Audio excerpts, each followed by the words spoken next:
Hi, everybody. Juleka here. I'm the host and creator of How to Talk to Mamí and Papí About Anything, and I want to invite you to be on our show. If you're an adult and a child of immigrants from anywhere in the world, I'd love to talk to you about those conversations that are hard but necessary.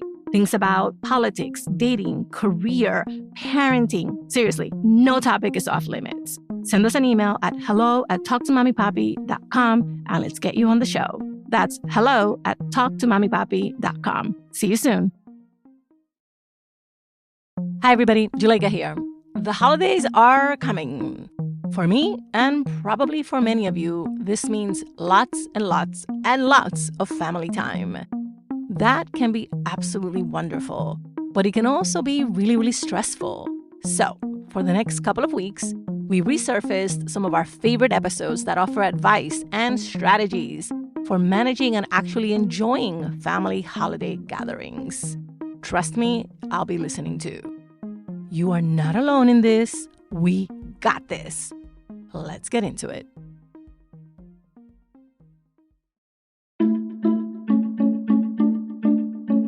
Hi, everybody. Today I'm speaking with Diane.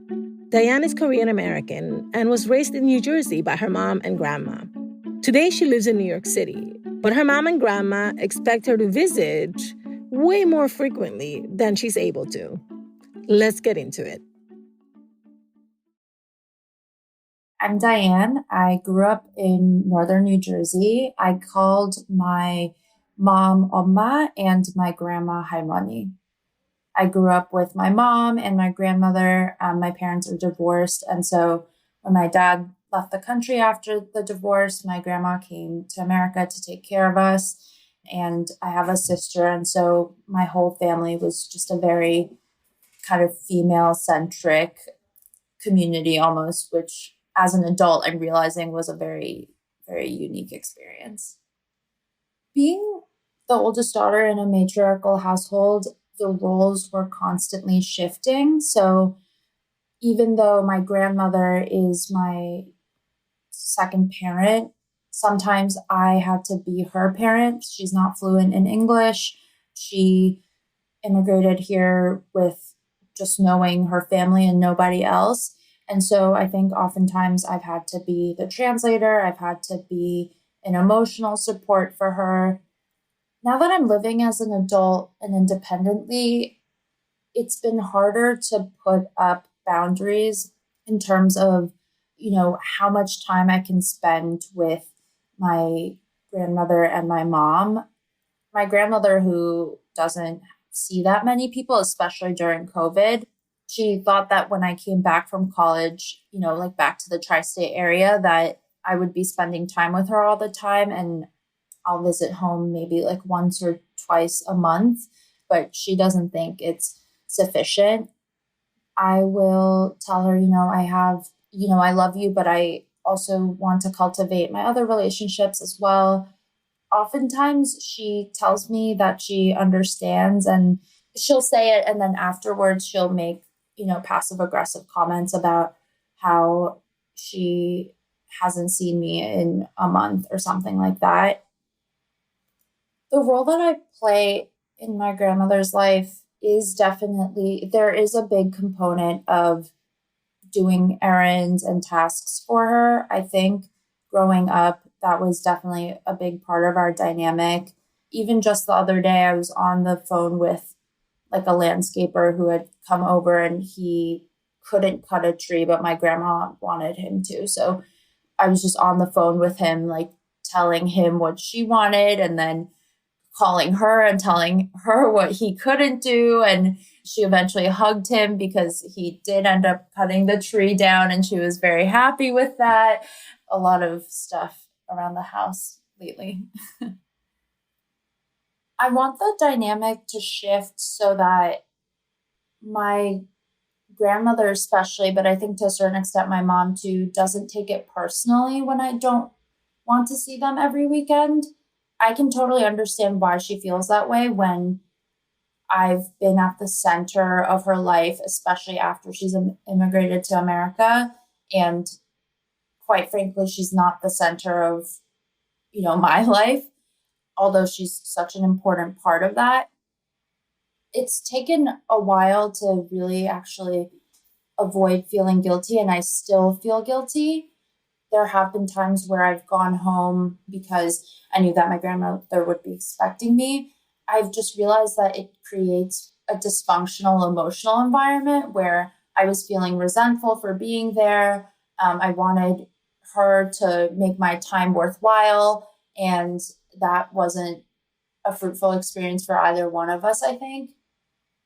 When I go home, I want to have delicious Korean food. I want to feel connected to, Korean culture. I want to feel like I'm having quote unquote quality interactions with my family members. So catching up with them, feeling like they're listening to me.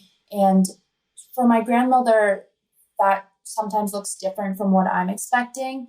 She just likes the fact that I'm home. So she might be outside gardening and then come inside and check in with me and then go outside and do her thing again. And so I think my presence alone makes her pretty happy. Whereas when I'm at home, I might be like, oh, I could be spending this time, seeing a friend, or I could have spent this time doing X, Y, and Z, but I'm just kind of sitting at home watching my grandma garden. I don't know. It doesn't feel as, I think I have some sort of fantasy about returning to something genuine or authentic from my childhood experience, or wanting to kind of replicate that experience of feeling very connected to my grandmother. And when I don't feel that, I think that's when I get a little bit resentful.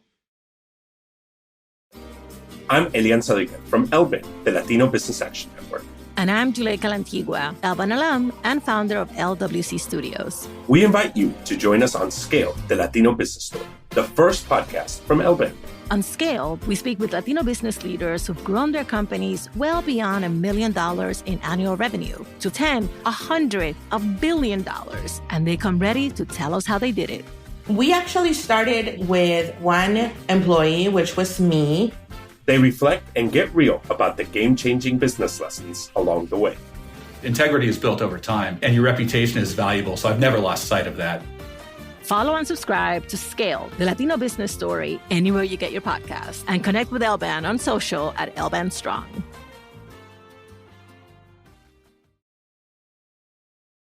Diane's story and her struggle to balance all the different parts of her life, including her family's expectations, really touched me.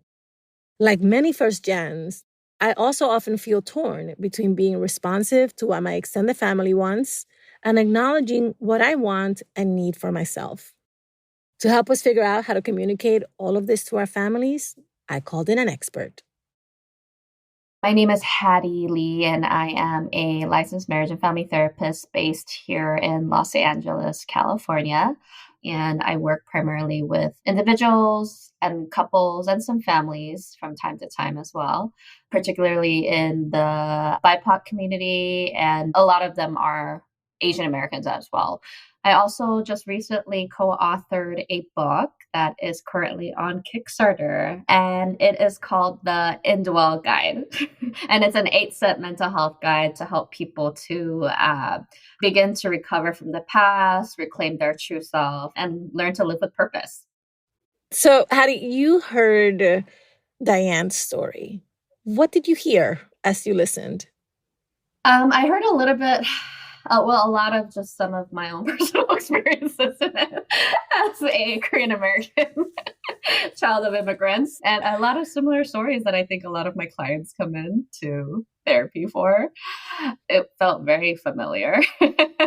and I think just that struggle of wanting to, love and respect our family and especially our parent, but also feel like you have the sense of independence. I mean, that's a real struggle, I think, especially in our community, especially as a collectivist culture. Just that tension is so real. Let's try to unpack a little bit what you mean by collectivist culture. Like, what are the elements of that and how do they show up intergenerationally? I'm just thinking just at least in the Korean family, right? the priority is a lot more about what is best for the family, for other people.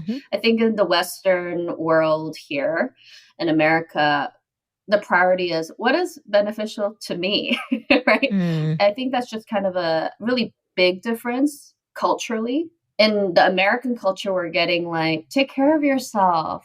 Who cares what your family thinks? Like, who cares about other people? You should really prioritize yourself before anyone else. And I think to an average child of immigrants, Asian American, we're like, what? Like, that's so selfish. Like, it's like a complete different, I think, worldview. So there's a little bit of that cultural translation that has to happen, right? So someone like Diane has to translate her Americanized sensibilities and behaviors to her grandmother. But then on the other side, she also has to translate her cultural expectations and the cultural role that she plays in that family to her American friends or to her friends that come from different backgrounds. Right. So how does someone like that reach a balance that can work for them without feeling like they're being torn from one side to the other? Right. There isn't like this perfect, clean answer, right? That's easy. I hear this a lot, like with a lot of my child of immigrants clients, where they feel like they go to maybe white therapists or they're getting all this information from just the white wellness world that, you just need to set these like tough boundaries and just cut your parents off, or these kind of very extreme messaging, which I think at times is definitely necessary, especially in very abusive, toxic, and, crisis situations. But I think to the average child of immigrants, they're just like, what? Like, that's like ripping a part of my soul out of the situation, like it feels like you're ripping just a part of your identity, right? To cut your family off. And so, I think just before any of that boundary stuff, I think it's really important to like get people to like explore their own history, because I find that a lot of people don't really know their family story. Like my grandparents, they were colonized by the Japanese.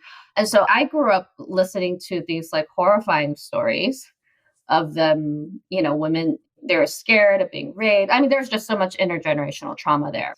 I really love to always ask, how can we understand just the family better, right? I'm always wanting to know what happened to your family, right? What happened to your parents? What happened to grandma, right? What's their story? I'm always interested in that story first before we're like, all right, let's like start setting some boundaries here and, doing whatever we need to do.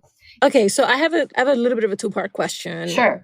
Which is, so learning about the background, especially where there is generational trauma present, what do you hope that spurs in the Dianes of the world, in the first gens who are straddling these two worlds? And then the second part of that is, what specific behaviors are helpful to exhibit toward the older generation so that they get from you what they need and you still feel like you have your space? I mean, one of the big things that I'm hoping in that process of learning about the story of our parents and our grandparents is compassion, right? I feel like that's often, I think that piece is really difficult to access if we haven't even explored our own experience and our own pain around what's going on with our family, right? And so obviously, before exploring our family history, it's helpful to be able to name the pain of what we're experiencing, which I think Diane did a wonderful job in doing, but really kind of getting in there and giving it words. We don't spend time giving a name to this or expressing this experience with words. We just experience it and we just feel it, and we feel it in our bodies, and we just kind of go through life. But I think just when you're able to explore your own story, it increases capacity to be able to explore the story of our families, story of our parents and grandparents, to be able to also have compassion. They're not just crazy, right? Or they're not just problematic or they're not trying to ruin my life, right? Although sometimes they do. But really getting to the story. What brought them here? Why are they the way they are? What is it that they're needing, that they're seeking out from me? I think that piece is really big because especially in this family that Diane described, right? I think in the wellness world, we would call it enmeshed, right? Like part of it is that a lot of the family roles are often mixed, constantly shifting and changing. And I think a lot of times we have to acknowledge that sometimes the things that our parents or our grandparents are seeking and longing from us, it's not something that we will be able to give adequately ever, no matter how hard we try. Okay, so one of the things that stood out to me was that Diane said that when she does go over, her grandma's out gardening in the yard or doing stuff, and she's in the house on her phone, keeping herself busy. How can she find things in common or things to share with her grandma so that the time together is more meaningful?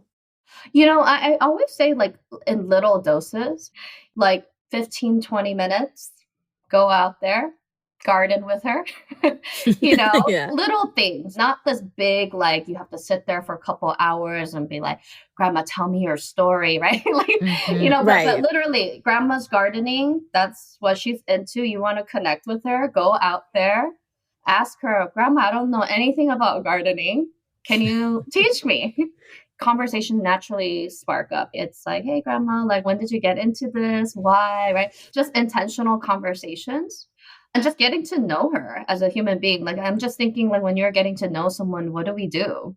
We usually do things with them. And then we ask questions.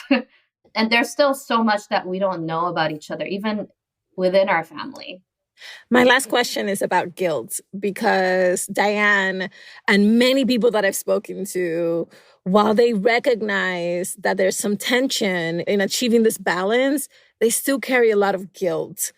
So how can they start to deal with that and lessen it? Yeah. There's guilt and then there's shame. And shame means that I'm bad. There's something wrong with me, that I'm a bad daughter or I'm a bad granddaughter, right? It's more like identity focused, whereas guilt is more behavior and action. I feel like a lot of times, especially as child of immigrants, we tend to carry a lot of shame. And I know that especially in the Asian community, that's prominent. I think it's important to separate, what we're not able to do and even our own needs. Because I think a lot of times this is part of that collectivist culture is we have a tendency to neglect our own needs when it comes to relationships and especially in the family. And I often hear people say, gosh, I feel so selfish for wanting this or needing this for myself. And I think it's really important to be able to acknowledge that need and that it's really important for us to honor those needs to make this relationship sustainable and to make the relationship enjoyable. We have to understand what our responsibility is in the relationship, especially as a child and as a grandchild. Sometimes we're taking on guilt for something that's not our responsibility. In our human desire, we want to be able to give them something that they need, but we often don't have what it takes to be able to give our parents or grandparents what they actually need. And a lot of times they're seeking out what they need from us because they don't have community around them, or, for Diane, her mother didn't have a partner. And so they're doing things out of their own survival. It's important to acknowledge that piece as well and to be able to free ourselves from that false sense of responsibility, because this is a hard situation. It's not about pointing out what's right or wrong. Everyone's in a hard situation. Hattie, thank you so much for being on the show today. You're wonderful. Thank you. Super fun. All right, let's recap what we learned from Hattie. Explore your family's history. This will help you understand where they're coming from, what your parents and grandparents went through. It will also help you to access your compassion. And that's really useful when you're butting heads or not seeing eye to eye. Do something small. Small gestures can be built into everyday moments, like asking questions about their interests, sharing an activity, It can go a long way to creating connection and deepening your relationships. And remember, release yourself from responsibility. Sometimes our loved ones ask for things that we simply cannot give. And there is nothing wrong with saying no. There's nothing to be ashamed of, and there is no guilt that you should feel about that.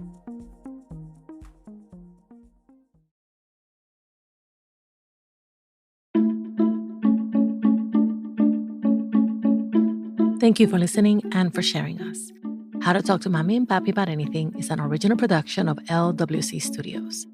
Virginia Lora is the show's producer. Trent Lightburn mixed this episode. I'm the creator and host, Juleyka Lantigua. On Twitter and Instagram, we're at Talk to Mamí Papí. Bye, everybody. Same place next week.